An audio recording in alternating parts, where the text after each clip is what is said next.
اور ایک وجہ ہمارے ملک ہندوستان میں حج میں تاخیر کرنے کی یہ ہوتی ہے کہ بعض لوگ یہ سوچتے ہیں کہ پہلے ماں باپ کو حج کرانا ضروری ہے، بعد میں میں اپنا حج کروں گا۔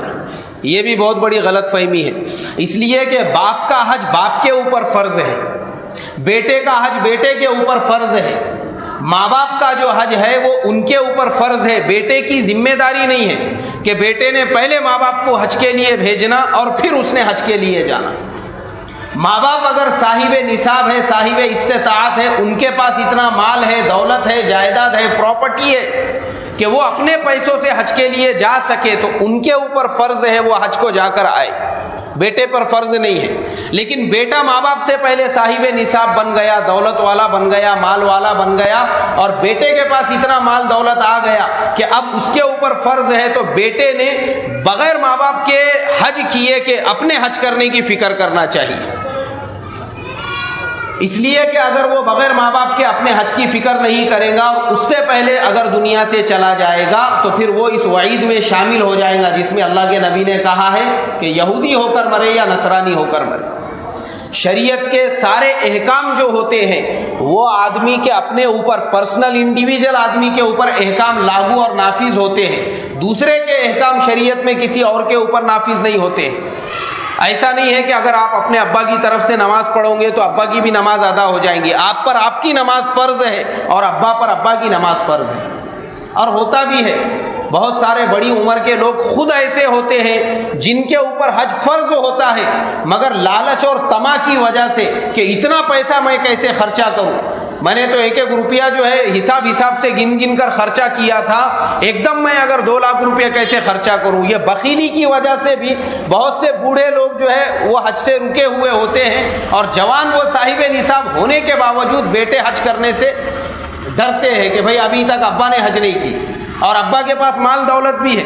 مگر کچھ لوگ ایسے ہوتے ہیں بیچارے بخیلی میں زندگی گزرتی ہے کہ یہ دکان پہ شکر کا بھاؤ پوچھتے، بولے 32 روپے کلو ہے، ارے وہاں پہ 31.5 کی مل رہی، 8 آنے کیوں زیادہ دینے۔ اب جو آدمی 8 آنے جو ہے اتنا سوچ سمجھ کے خرچہ کرنے والا ہے، حج کے اماؤنٹ میں ایک دم سے 2 لاکھ روپیہ اگر جائیں گے تو اس کا ہارٹ جگہ پہ بیٹھ جائے گا، بولے اتنا میں پیسہ کہاں سے خرچہ کروں۔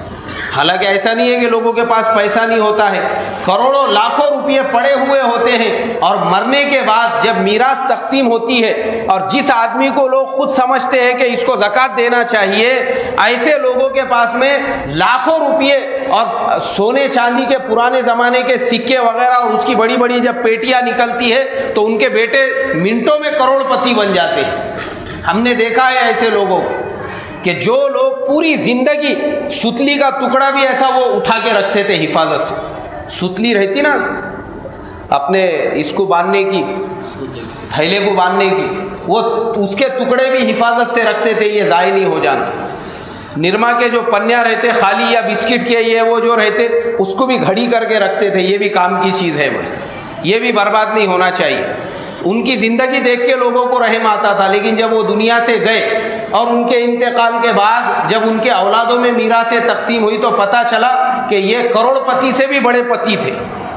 ان کے بیٹے کروڑ پتی بن گئے۔ ان کی جب میراث سامنے آئی اور پرانے زمانے کے جو ان کے مال دولت اور بڑے بڑے صندوق جس میں سونے چاندی کے ایسے سکے رکھے ہوئے تھے کہ وہ بیٹے صاحب نصاب ایک جھٹکے کے اندر وہ بن گئے، اور انہوں نے خود کی زندگیاں ایسی قسم پرسی میں گزاری کہ جان کو کھانا گوارا نہیں تھا۔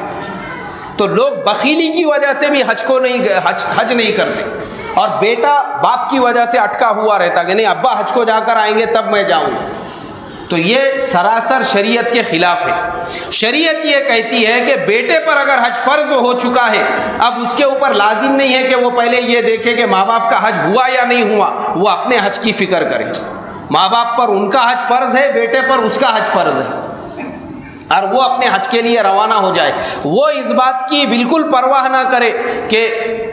برادری کے لوگ کیا کہیں گے، محلے والے کیا کہیں گے، گلی والے کیا کہیں گے، رشتہ دار کیا کہیں گے، بالکل اس کی پرواہ نہ کرتے ہوئے وہ اپنے حج کی فکر